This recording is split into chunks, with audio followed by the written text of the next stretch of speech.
Hello, everyone. Welcome to the first ever episode of Artish. I'm your host, Brett Park, and today I'm here with the lovely and talented and amazing David Maxwell. Hello, so happy to be here. So David's a collector, a community member, and also an interviewer. Does everything, all the above. And you make some art too. Would you call them flowers still? Yeah, I think they're flowers. They're flowers. My artist statement is when a compulsion to make art meets a lack of talent, you get what I make. Dope. Because I'm not trained at all. I can't draw faces or hands or anything like that. But I like making things and I like giving them away. I don't normally sell them, and they come together very quickly, and there's like some color choices that happen, but I think you could probably teach like a third grader to do it. I want to start with your kind of college and tech journey first. Okay. And then how you transitioned into art. Okay. Because I feel like people watching, they might be into art, but don't know how to tap in or kind of immerse themselves in the community. So I want you to just go over like your whole background. Tell us about your college experience first. Can we even go back further to Oh, high school? we can go everywhere. Okay, Yeah. okay, cool. So in high school, I got really into music. That was sort of like the beginning of everything. Just like listening to new musicians. Pitchfork.com was really big, so I was discovering music that way. And being in Chicago, there was Lollapalooza Music Festival every summer, as well as Pitchfork Music Festival. Wow. And I was also in a band, and I would go to all these shows and always wanted to know like new musicians before other people did. So I remember like listening to Tame Impala really early. Really? Seeing, like, St. Vincent in concert to like 100 people, and being at a lot of these like sort of quintessential shows, like being in the Death Cab for Cutie fan club and getting backstage passes by emailing them really quickly in school and stuff like that. So I always really loved music. And then went to college, was pursuing engineering, first started as chemical engineering, then became computer science. And through computer science, sort of realized, okay, there's like this bleeding edge of new music that you can be into. The same sort of exists for technology. It's like the newness. I want to be there before other people do, know things before they're big, right? Like I have David Maxwell on Instagram, my full name, which is like a very common name. And like a few times a year, another David Maxwell comes and is like, can I buy this from you? Stop. Yeah, so it was like the fact that I was there early as an early adopter, learning about this stuff through TechCrunch was like a super cool thing. And then also got really involved extracurricularly in like a concert planning thing, a business club.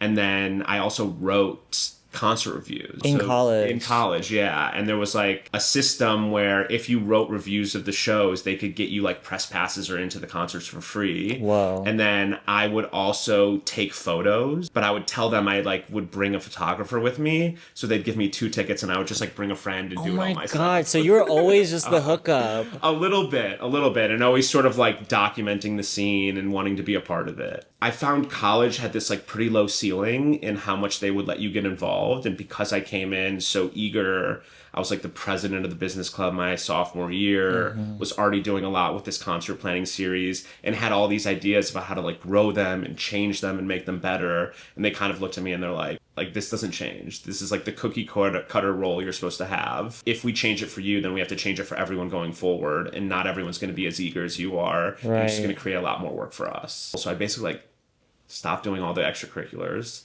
stopped even like trying in classwork as much, even though I was doing pretty well. And then started like my own little tech company at the college I was going to, where at first I was just coding myself. It was a company called Couch.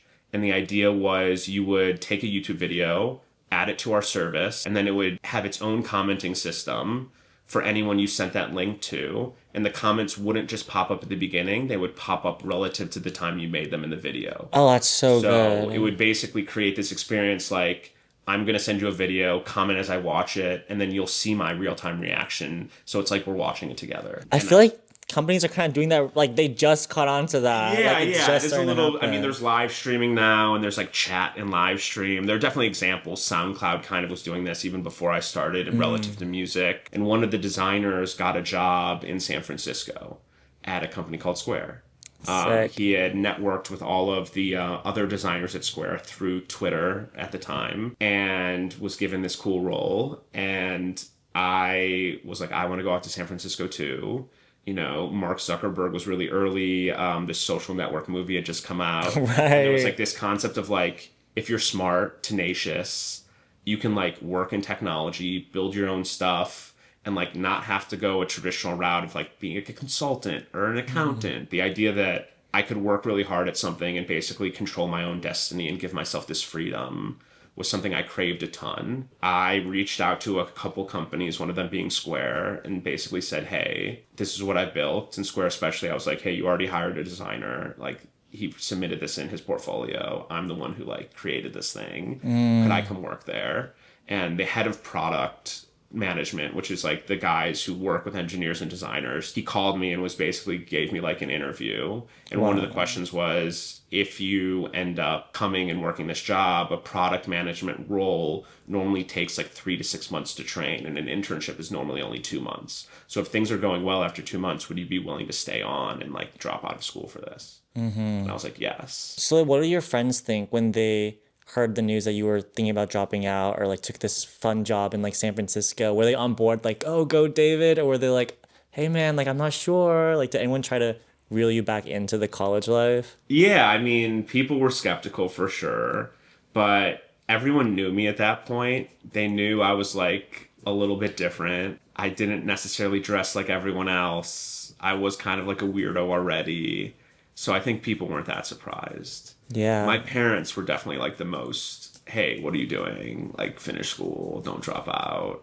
Like, you're not finishing your last semester and you haven't even gotten the full-time job yet. Like, what the hell? But I kind of knew, so I You just went. knew and you knew I good. think I think it's crazy to think that 19, 20-year-old me almost has like more confidence than I do now in some ways. Because Wow. like you're just so tenacious. I was like kind of a little bit of an asshole. I was like, I fucking know what I'm doing. Yeah, Like and then you yeah, did, you I know? did, but it like I got lucky. Like part of it was luck. It wasn't just like all happening because it was happening. Like some of it was definitely luck. Yeah. Hey, come here. Yeah, but I guess the coolest part, hey baby. This is my dog Hayes. She could be interrupting from time to time. Oh my god, she's a cutie. Even though like it's luck, like you put yourself in that position to be Of lucky. course, of course. Yeah. And I wasn't the only one who put myself in that position. There were other people who didn't get lucky, but then there were so many more people who never even tried. So the fact Right. that I always joke working at Square those years was like paying for a lottery ticket that maybe had a higher odds of a lottery ticket, but you had to pay with 4 years of your life and like spend all this time working on this thing. And then Yeah. if it paid out, it would be really good. Yeah, I think most startups don't work out. So dropping out, you have to be like very, very confident. And I had that confidence mainly because the guy who started the company, Jack Dorsey, had already like started Twitter. So he was like the founder of Twitter. That had been very successful. So Right. him like then going on to do something else wasn't as surprising. Got it. And That's I just like so believed in the crazy. idea. Square seemed so cool. And there was like this weird thing that happened that Square had launched, and then it took almost 2 years for them to actually like start the business because they need to negotiate contracts with the credit card companies to be able to accept credit cards the way they were. Oh, I So there was see. this like holding time, and I joined like 2.5 years into the company being founded, but only like 6 months after like they were actually able to start doing business. And within a year, they were already processing like $1 million in Wow. payments a day. So it was Wow. like something that happened like very quickly once they got it up and running. That's so And awesome. so I wasn't there for like the 2 years where they were like basically in a holding period waiting to do stuff. I was like there right after it had kind of started, before it had hit these like big milestones. So you literally came in at like the perfect time then. I guess so, yeah. The main reason I ended up leaving Square was when I joined, it was like 80 people, and when I left, it was like 1,500. And it just became like very crowded within the organization. My impact at 85 was way higher than my impact at 1,500. That's just the reality of things work. Like I had like a few things happen internally that were like disappointing, where basically I had created a roadmap, had found a lot of success, and then someone who hadn't figured that out for their own team but had way more experience than me was like, I want to control that instead. There's more potential here with what he's built than what I'm building. Wow. So I'm going to like advocate for myself politically within the organization and like take over this team. Oh my god. So he literally jacked your Yeah, shit. and then like everyone on the team left. They never found a successful product after that. like that area of the company, like what I built there is like still what it is today. Like it Wow. hasn't changed in like 13 years. Wow. Yeah, there's like stuff like that that goes down. And I guess I've never talked about this in an interview before, but it was disappointing. Having that happen a few times was disappointing. And then there was like Yeah. another area where I was working, so I kind of like moved teams, like moved buildings even, like was like kind of like separated from the main crew, working on like a smaller group based on an acquisition Square had done at a smaller company. It was like an ordering device system where you could like order and then get food delivered basically. And I was on the Mm. ordering side of things. My job was to like bring in as many new orders as possible. And then the issue became we were bringing in so many orders that like they couldn't fulfill, like the delivery team couldn't actually Oh, deliver all the things. wow. So they were struggling there and they basically came to me and said, hey, you need to like slow down. Like don't. You're just too good at your Yeah, job. Like, yeah. And then I was damn. like, okay, if that's the case, like let me help out on this side too. Like Hmm. I'll help them fulfill all the deliveries. It's like, oh no, that's not your area. You're not allowed to touch that. And I was like, well, now I'm just like waiting.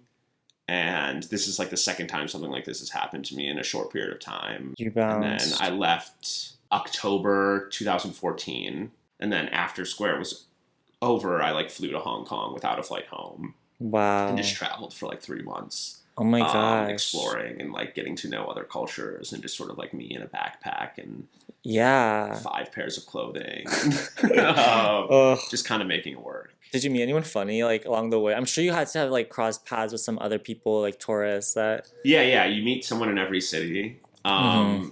This is a little embarrassing, but at the time Tinder was really big. Work. Like it wasn't Okay. as grimy as it is now. So I would get to a new country, I would just like swipe right on everyone on in Tinder, Hmm. get like 10 or 15 matches, and then whoever kind of spoke English the best and like seemed like they knew the most about the city, we'd go on like dates. But it was really like, please be my tour guide for the week while I'm Yeah. here, or the few days that I'm here. Oh And it my wasn't always a gosh. romantic relationship. Sometimes it was just friendships. Other times there were a couple romantic relationships. But it was super cute and fun and a good way to like learn from a local. Yeah. Wow, networking through Tinder. That's where it's at. Yeah. Oh my god. People say it's like grimy and stuff, but no, it's chill. I mean, I don't know I just think if it's. like it definitely wasn't as grimy at the time. Now if you Yeah. go on Tinder, there are no real dates. It's like someone who's like trying to sell sex work or an OnlyFans account or something. Like Oh, there's no not way. real people on there. It's a lot of bots. Oh. So that's what I meant by grimy. That like the network has changed, and if you want to like try to date people online, you're doing it on like Hinge or Hinge. Bumble or Raya or Raya. Are you on Raya? yes. Can we talk about this? Or is this really bad? I didn't expect it to go here, but I'm happy to talk about whatever, bro. Okay. You know me. Okay, so Open like, book. how is Raya? Those of them who don't know, Raya is like, if you want to explain it? It's like an invite only dating app that you have to pay a monthly fee for. Mm-hmm. I applied to Raya for the first time probably like around the time I was doing that trip in like 2015 and Wow. only got accepted at the end of 2022. So it took like 8 years of me trying to be a part of it before they let me in. Part of the reason was at the beginning it was like a smaller network and they were doing well. And then I think over time less people cared, so they just started letting everyone in. So I was like one of the batches of like, we need to make money, let as many people in as they want. Oh my god, no, but that's such a Um, flex to have known about Raya in 2015. Fair, Like, but I you were wasn't always able to on get in. it. I wasn't able to get in for 8 years or whatever, and then finally got in. And I think the network on Raya is probably like a little bit better than the other apps, Mm. mainly because everyone's forced to pay like I think it's like $30 a month or something to be a part of it. And when you're paying money to be a part of a dating service, you take it Right. more seriously. So Right. I don't think it's even about like it's full of celebrities. But I find dating apps generally It's just a lot. It's just too. it just doesn't work very It just often. doesn't work. People don't care. Yeah, you rather like an in-person thing. Yeah, I think everyone presents better in person than they do in like a messaging app. Right. I guess that's why you FaceTime your residents, like for flower petals and stuff. Yeah, we didn't FaceTime, but we did phone calls and stuff. Okay. Yeah. Okay, so for those of y'all who don't know, David started a literal whole ass residency in like the back house of his existing property here that we're in right now. Yeah. So I don't know if you want to explain like a little summary of what the Flower Residency is, but So I started something called the Flower Residency. It's called the Flower Residency because I love flowers. A lot of the art I make is flowers. And the idea of the Flower Residency was to use the guest house of where I currently live as a studio and live-in space. There's like a lofted bedroom, a bathroom, a little kitchenette, and like walls to make artwork. And then there's also a board of directors that I call the Flower Petals. It's 31 individuals, artists, collectors, gallerists, advisors, etc., that vote on who the actual resident is. And Brett is a flower petal. He's voted. a flower petal. And if you want to apply, we've just chosen the second resident, Kevin Sabo. The third residency application will hopefully be open soon. I haven't picked the exact dates. I did one residency in 2024. That was the first one. Angela came. And then the second one is at the beginning of January. And then there's supposed to be 3 more in 2025. So 4 total. The resident will be there for about 5 weeks at a time. And then it'll give me about a 8 or 9 week break in between each resident. So that's kind of the plan. That's how it works. And yeah, I'm super excited. Being able to like host this community-driven physical art space in Los Angeles feels like a blessing and something I've dreamed of for a while. It took me like 18 months to move from my last spot to this spot, just finding the perfect place that had the perfect front house for me to live in. There's like a pool and a hot tub in the backyard, as well as the perfect guest house for the resident to live in. And I finally found it. And it's in a beautiful neighborhood called Atwater Village. And there are other artists nearby, like Luke Pelletier and Kristen Lu Wong, who watch Hayes, my dog, when I'm out of town, and who are fantastic artists themselves. And then there's all these like bars that are walkable as well, like Bigfoot Lodge and Club TG. At Club TG, the first Sundays of every month, Luke Pelletier showcases a back in the garage sort of like folk country night. Oh my God, you're the Atwater representative, literally. Yeah, I mean, it's a great neighborhood in Los Angeles. If you've been here, you know. It's close to like Silver Lake and Echo Park and Los Feliz. And I tell people who aren't from LA and they're like, where's that? Mm-hmm. I have to explain it to them. But right. I was living in Brentwood and I wasn't as much of a Brentwood advocate. Okay, I guess going back, like from, when you left Square to becoming an art collector and just integrating yourself within the community in LA, like how did that all happen? People watching would think it's a huge jump. It is a huge jump. Yeah. And it happened because my parents don't collect art. My parents aren't artistic at all. We have one family member who's like an artist. He's a musician. And anytime I wanted to go into an art related field, my parents would be like, your Uncle Richard is a teacher. And like, if you want to go into art, you can, but that means you're going to be teaching. Like there's no success in art. Teachers don't make that much money, so be ready to do that if that's what you want to do. So like they very much discouraged me from doing that. But while I was living up in San Francisco, I met a bunch of friends. One of the friends, who's still a very, very good friend to this day, is named Jean-Michel Hoffman. Jean-Michel's father, Fred Hoffman, worked with Jean-Michel Basquiat while he was alive. Wow. Fred is like a native Angelino. Started his own print shop, started his own gallery. His gallery is actually where Gagosian in Beverly Hills is today. That was like his old gallery space. And he sold Barbara Kruger works to Eli Broad. That like My Body is a Battlefield piece. That's You're kidding. Like Fred Hoffman sold that piece to Eli Broad. Oh my gosh, so, that's amazing. Such a rich family history in art. Like naming your son Jean-Michel is one thing. When I met Jean-Michel though, I literally was like, your name's like Jean Michael? Because that's how you spell it. Right. I had never heard of Basquiat before. So all of my education has come through him and his family, at least at the beginning, before I sort of established my own sort of understanding of the emerging art scene in LA. But going to their house, seeing original Kehinde Wiley busts, Frank Gehry lamps, Jeff Koons toys, original Basquiat's on the wall, you just like start asking questions. And the first couple of years I went, we were just like on our way to Coachella and I didn't really understand what was going on. But I was always been very curious. I wanted to know where this stuff came from, what it all meant. and started soaking it in, going to art shows at the De Young Museum, seeing like a Keith Haring retrospective. In San Francisco, not anymore, but at the time, SFAI was like an art school there. Okay. And they would do a semesterly graduate program art markets. Mm. So I went there, and like the first art pieces I ever acquired and collected were through students at SFAI. Wow. And then over time, I sort of became more obsessed with what I call the gateway drugs of art, the Murakamis, Mm-hmm. Kaws, Daniel Arsham, Virgil Abloh was like a big one who I still love, R.I.P. R.I.P. Editions, ephemeral, things that like over time are cute and fun, but like hold less value. And like you just sort of realize like the artist never even like designed this. It's like a brand that you're buying into, not like an individual art practice. And Mm. I said to myself, I really want to collect original works. Like just having this pillow or this print isn't as meaningful as a hand touched, hand created art piece.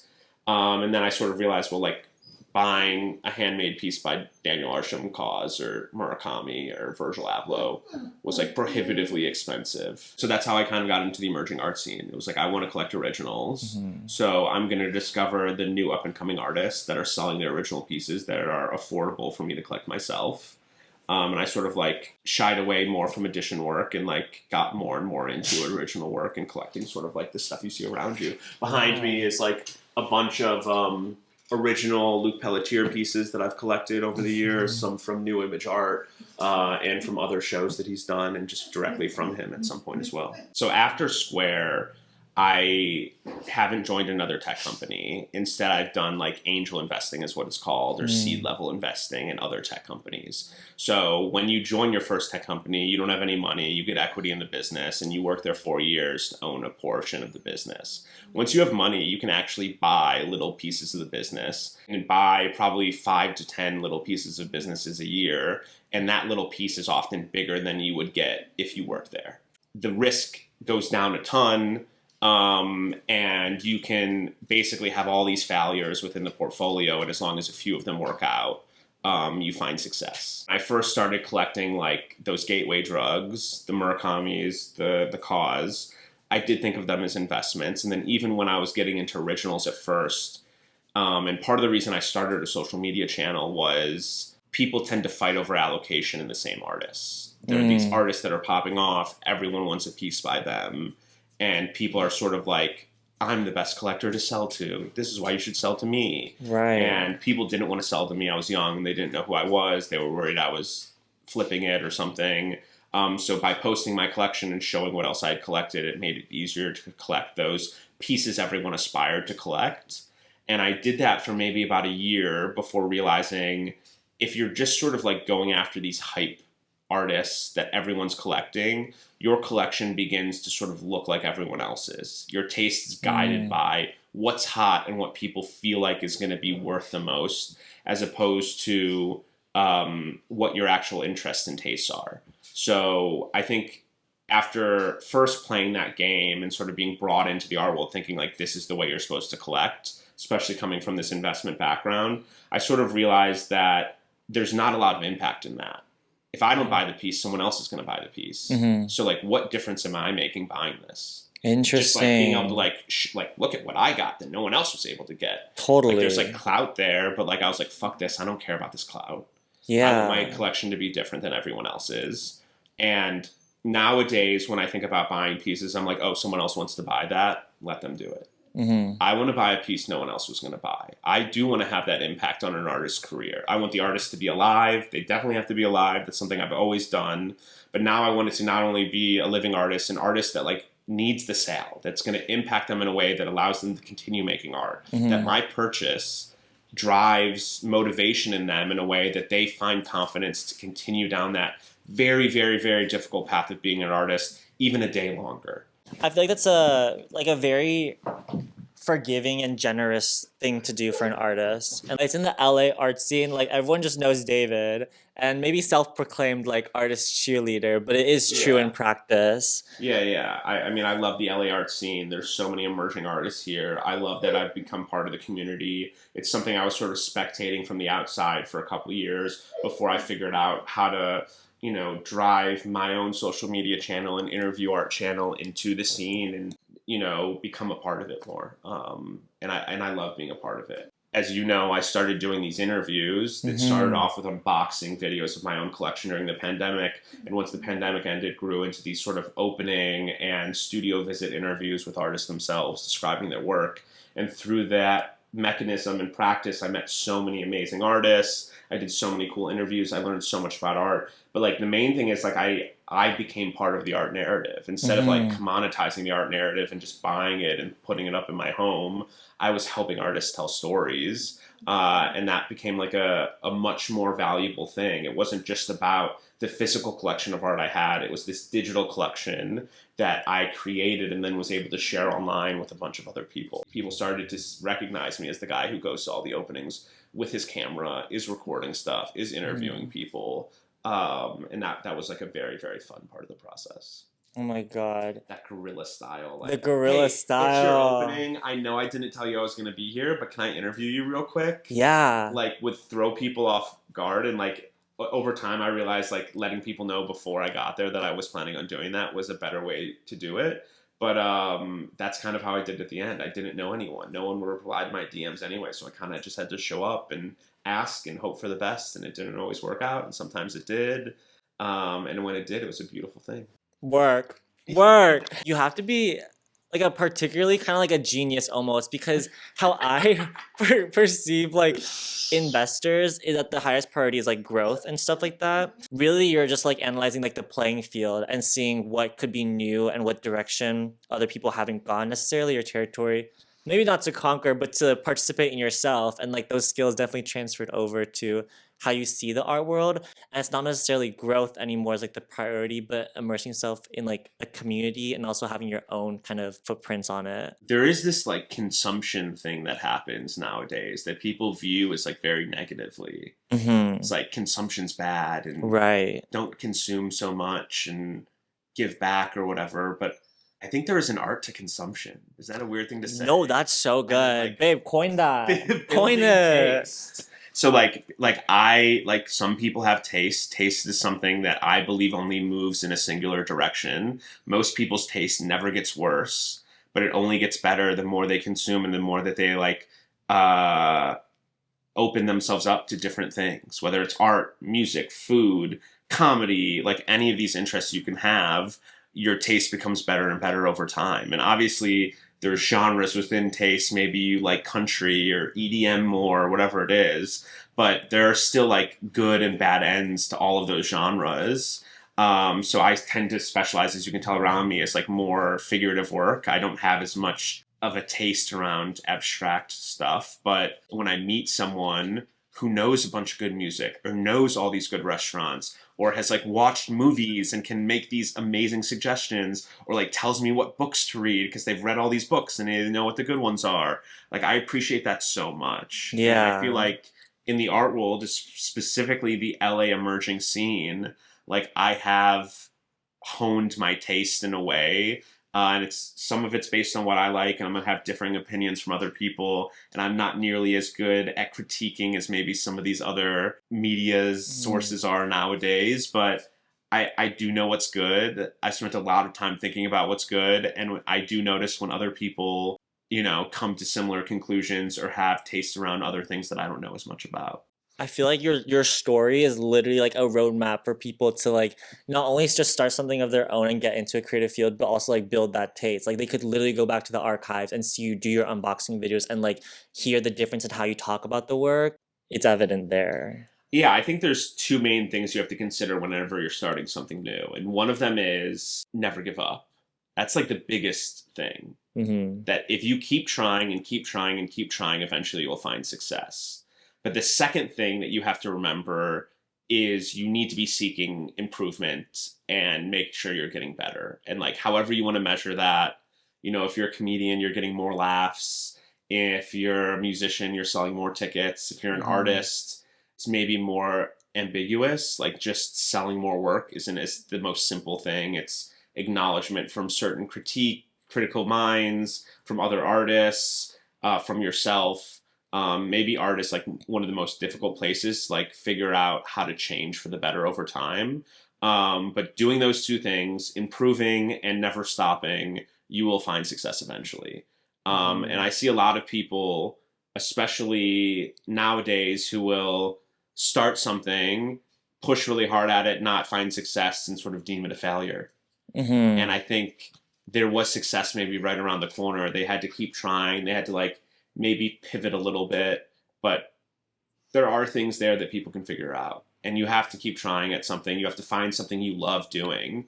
So despite success or not, you enjoy doing it no matter what. You're not just there for the attention or for the acknowledgement or for the success. You even like it when you're failing. And it takes failure to learn to find success. So that's the advice I would give other people. And using what I did as sort of like a roadmap for yourself, that would be amazing. I've never seen anyone do that before. Oh, they will. They literally will. Do, let me know. I would love to talk to you about it. If I was given that advice when I was younger, I would think that, oh, that means I have to be like headstrong in whatever I'm doing and I can't pivot because, oh, if I just keep pushing, it'll work.